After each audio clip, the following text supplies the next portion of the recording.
Bueno, por supuesto que hasta ahora nos quedamos en los 0 dB, pero obviamente podemos ganar un poquito de amplificación. Bueno, esto lo podemos hacer con el inversor, ¿sí? En la configuración inversor esto lo podemos ver muy claro. Vemos otro ejemplito, ¿sí?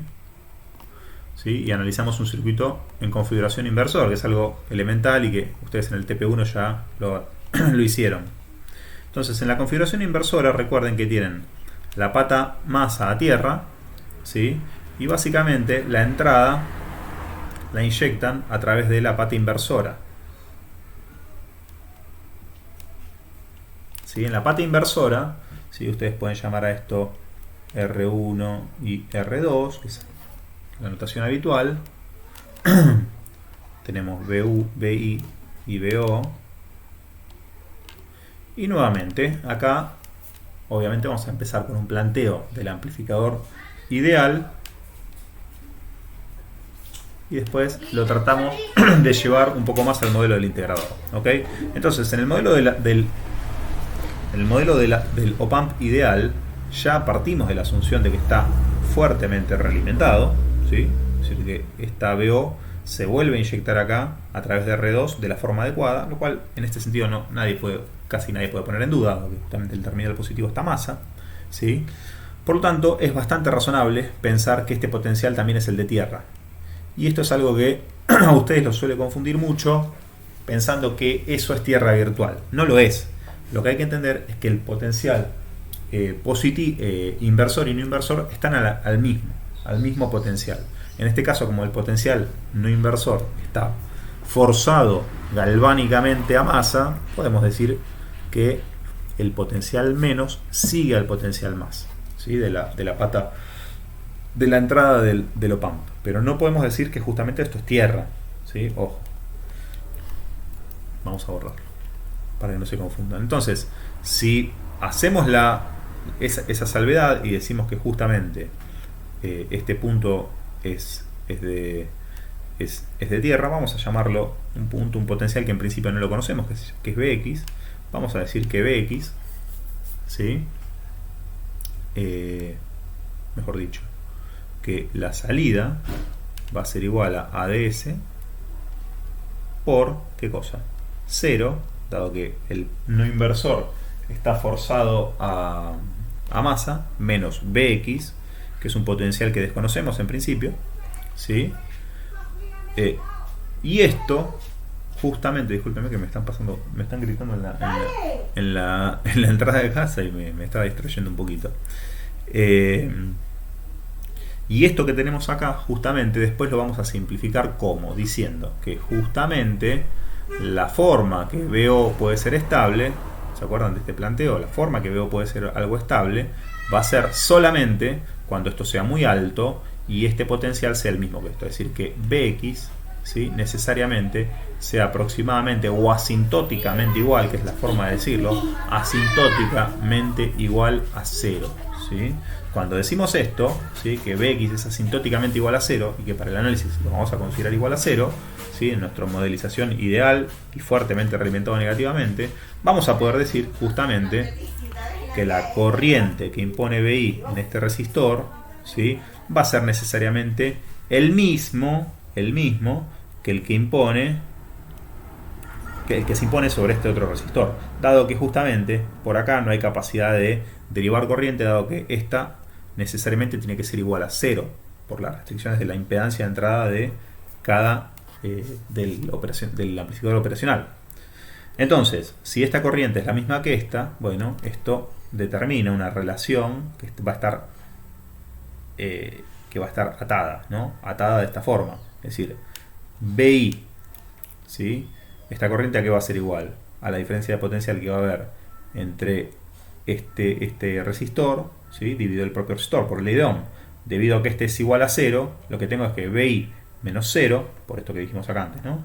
BI menos 0 sobre R1 es esa corriente. Es decir, BI sobre R1 es esa corriente y con esa circulación aparte, ¿sí? Mientras que en la otra rama donde tengo la misma corriente y por eso es que planteo esta igualdad, ¿qué voy a tener? Bueno, 0, ¿sí? Con esta, si lo planteo con esta circulación, va a ser 0 menos BO. ¿Sí? Es decir, que va a ser menos BO sobre R2. Y de acá sale esa hermosa y famosa relación donde tenemos que BO sobre BI va a ser igual a menos R2 sobre R1. ¿Ok? Entonces esto está perfecto para el modelo ideal y fíjense que es una constante. Es una constante que tiene una determinada ganancia que es implementable por este dispositivo. ¿Sí? Ahora vamos a hacer algunas discusiones sobre esto. ¿Qué pasa si lo queremos llevar al modelo integrador? Si lo queremos hacer un poquito más complicado, en ese caso no vamos a poder asumir esto. ¿Sí? En este caso vamos a tener que decir que justamente BO va a ser igual a omega t sobre S por menos Bx.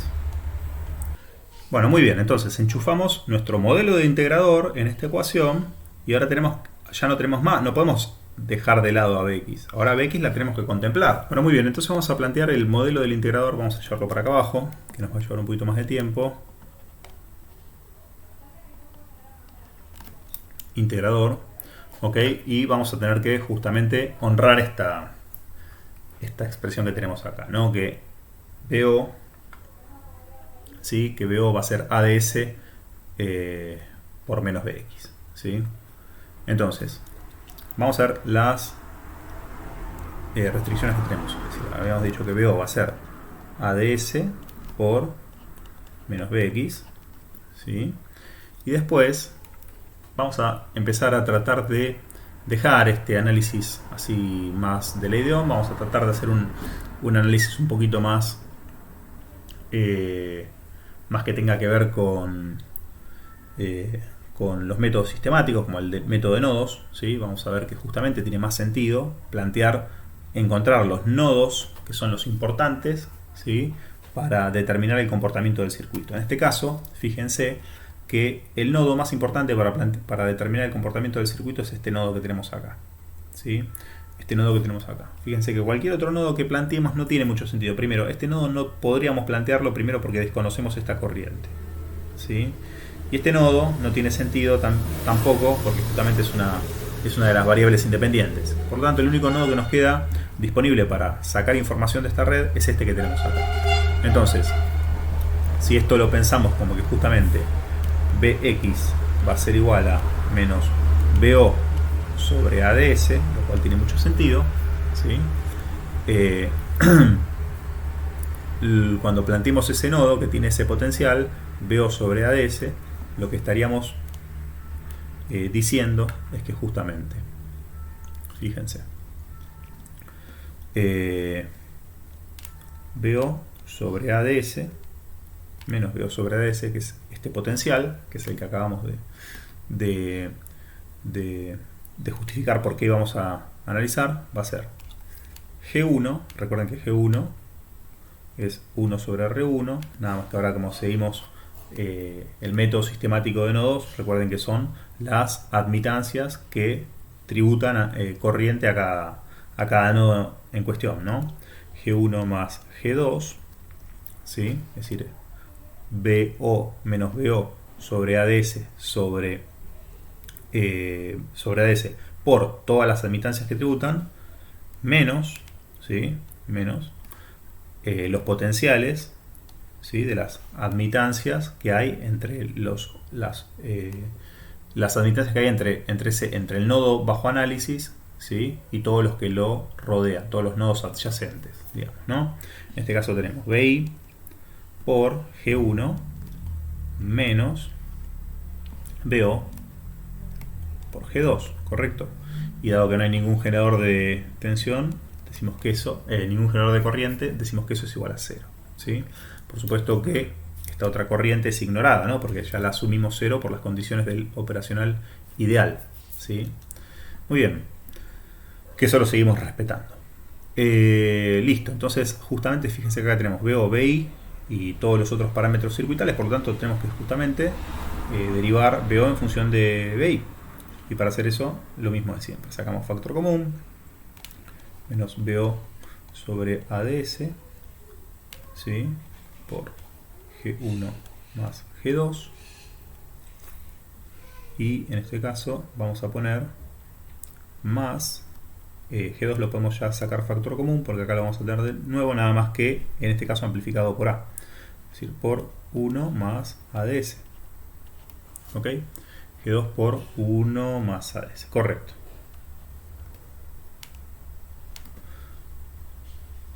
Esto es igual a PI por G1.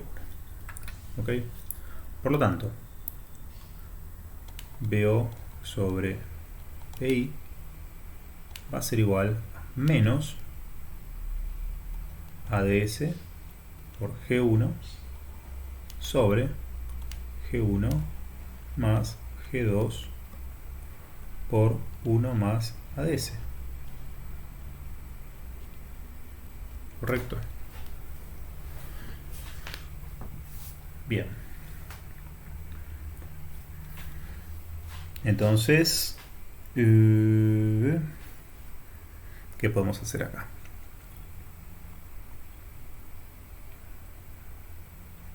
Muy bien. Bueno, una cosa que suele ser muy eficaz, ¿sí?, es utilizar el conocimiento que ya tenemos de esta red, ¿sí?, en el comportamiento ideal, ¿sí? Sabemos que BO sobre BI es igual a menos G1 sobre G2, ¿sí? Este es el comportamiento ideal que habíamos descrito antes. Por lo tanto, algo que podríamos hacer es intentar llevar justamente es sacar, por ejemplo, factor común G2 para evidenciar que acá nos va a quedar la transferencia, digamos, ideal, ¿sí? Bajo condiciones ideales, lo que sería G1 sobre G2. Entonces, fíjense lo que va a pasar, ¿sí? Entonces, esto también podemos decir, ¿sí?, que 1 sobre ADS, dijimos que esto va a quedar menos G1 sobre G2 por ADS sobre G1 sobre G2 más 1 más ADS. ¿Ok? Y recordando que esto lo podríamos llamar T sub 0, ¿sí?, dado que, por casualidad, es la misma transferencia, o T sub ideal, T sub 0 está bien, para indicar que esto es el comportamiento ideal.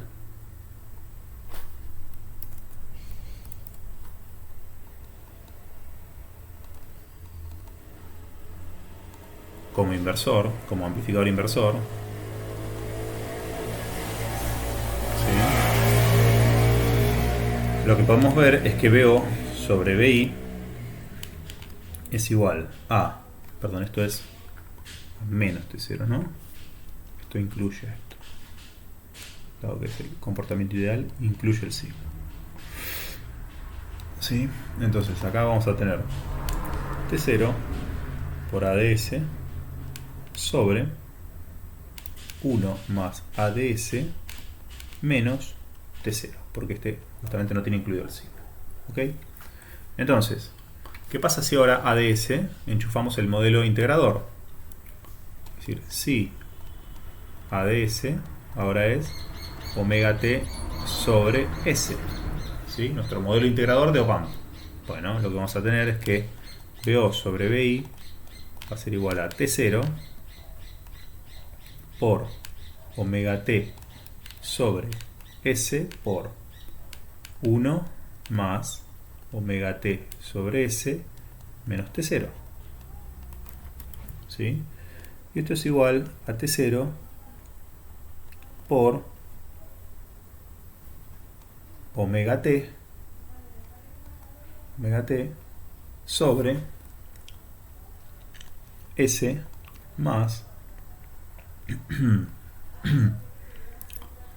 omega t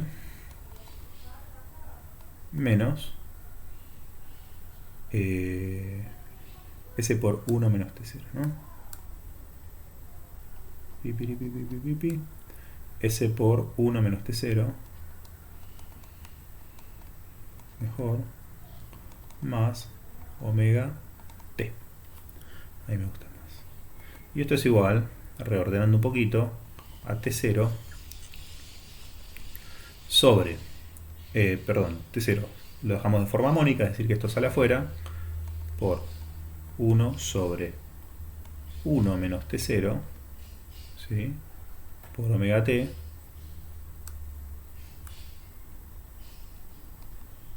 por 1 sobre S más omega T. Me quedo muy encima del borde de la tableta y no puedo escribir. Gracias.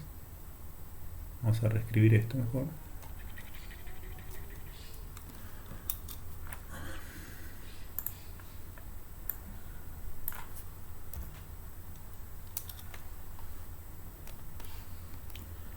T0 por omega T sobre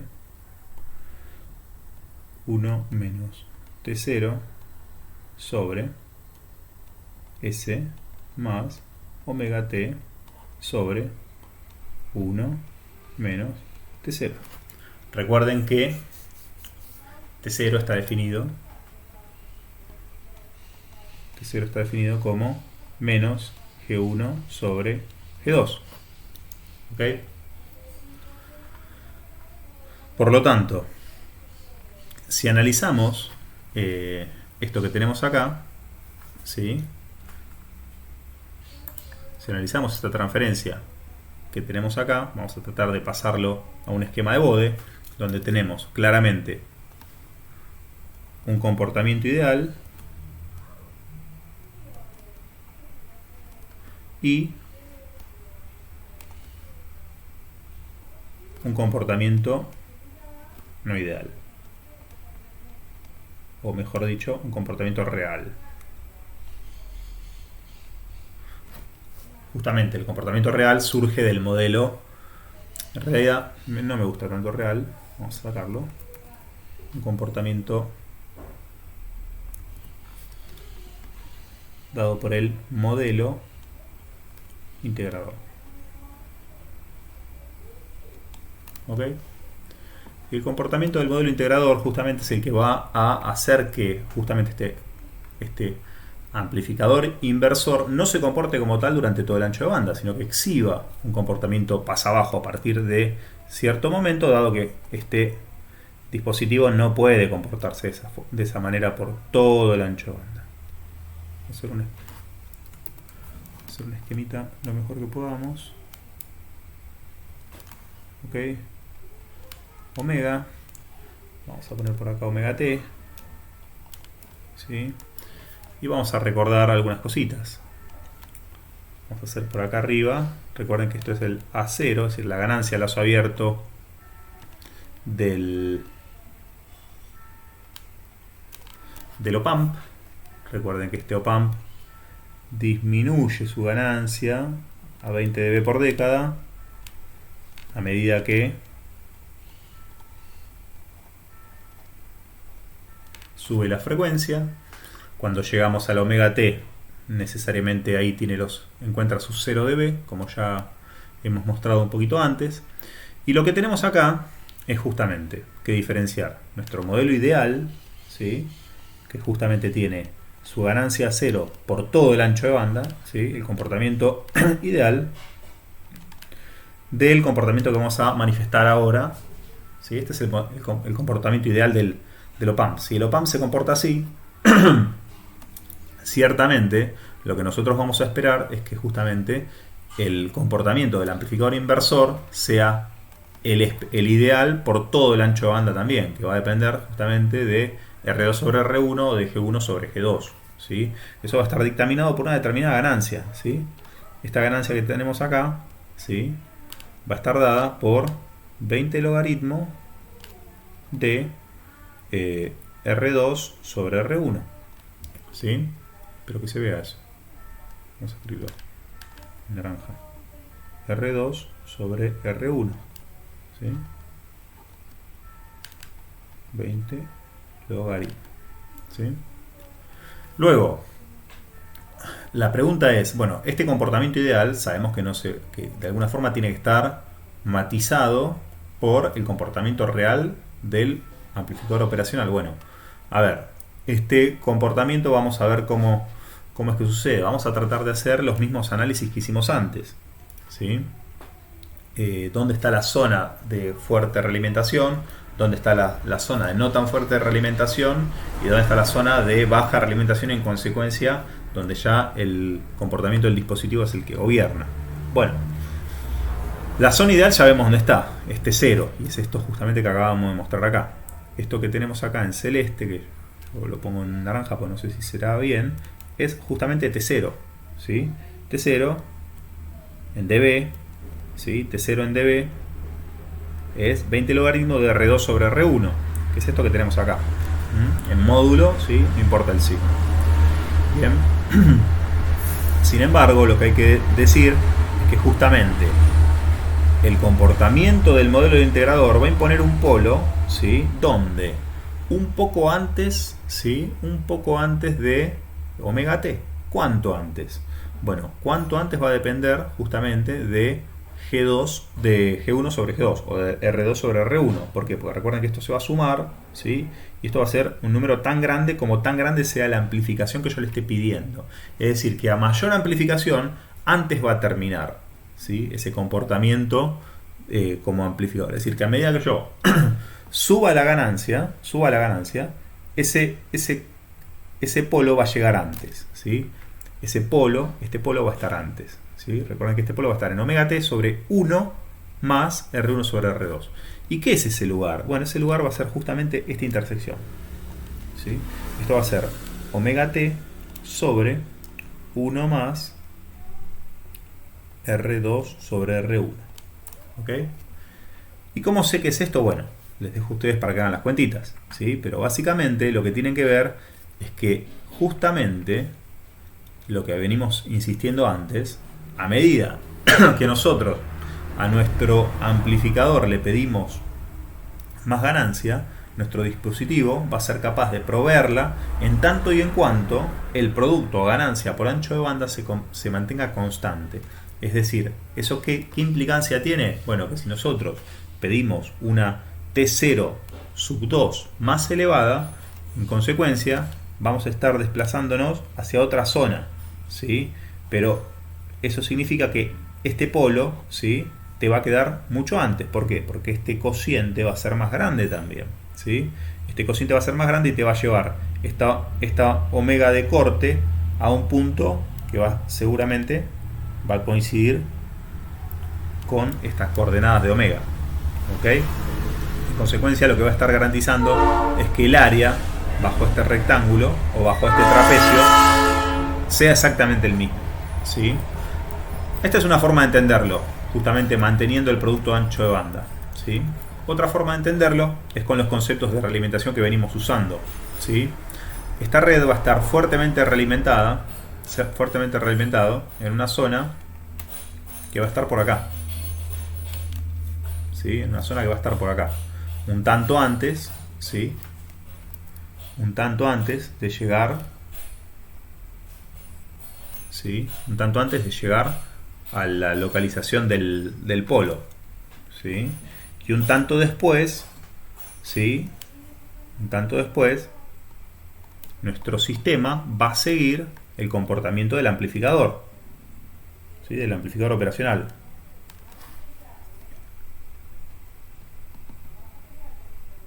¿Ok? Es decir, en esta zona sabemos bien que va a depender justamente de la red externa, es decir, del comportamiento ideal. Recordemos que T0 es justamente la red externa al op-amp, ¿sí? En la transición no sabemos bien lo que va a pasar, va a depender de la interacción de la red externa con el op-amp, pero suponemos que va a seguir este recorrido. Es solo una suposición, no lo sabemos, eso dependerá de un análisis más minucioso, ¿sí? Lo que sí podemos estar seguros de que esta zona, recuerden que es la zona de F por H mucho mayor a 1, y esta es la zona de F por H mucho menor a 1. ¿Ok? Y acá en el medio es una zona de interacción de esos dos efectos donde hay que analizar las dos interacciones, ¿sí? Bueno, entonces espero que con esto les termine de quedar claro un poco para los análisis del op-amp cómo justamente esto que vendría a ser un análisis vía el modelo del integrador nos puede dar una perspectiva un poco más interesante que quedarnos con el modelo ideal, ¿sí? Ideal. Y cómo justamente aparecen otros conceptos que son más, que involucran más las cuestiones tecnológicas y constructivas del amplificador operacional real, como es el producto por ancho de banda, y como se dice, la frecuencia de transición, bueno, el producto de ganancia de ancho de banda, el rechazo de modo común, la ganancia de lazo abierto, en este caso la vemos ahí arriba como a 0, y otros aspectos que no hablamos, pero que también son importantes y que seguramente los habrán visto en las materias, o las van a ver en las materias más de tecnología, como por ejemplo el slew rate, ¿sí? Que es la capacidad que tiene la entrada del op-amp de seguir, la salida del op-amp de seguir a transiciones rápidas en la entrada. Y bueno, y otros parámetros que nosotros no le prestamos mucha atención, pero que ciertamente son importantes en algunas aplicaciones, ¿sí? En nuestras aplicaciones, en las aplicaciones de filtros activos, estos ciertamente son los más importantes. Y bueno, y si bien el modelo del integrador no lo vamos a usar, es importante que ustedes lo conozcan por las cosas que venimos diciendo, ¿no? A la hora de hacer simulaciones, seguramente se van a encontrar con efectos de un modelo que es un tanto más complejo del que nosotros vamos a usar en el análisis de lápiz y papel. ¿Ok? Bueno, espero que les haya interesado esto, y bueno, nos despedimos hasta el siguiente tema, que seguramente van a ser los amplificadores de transconductancia.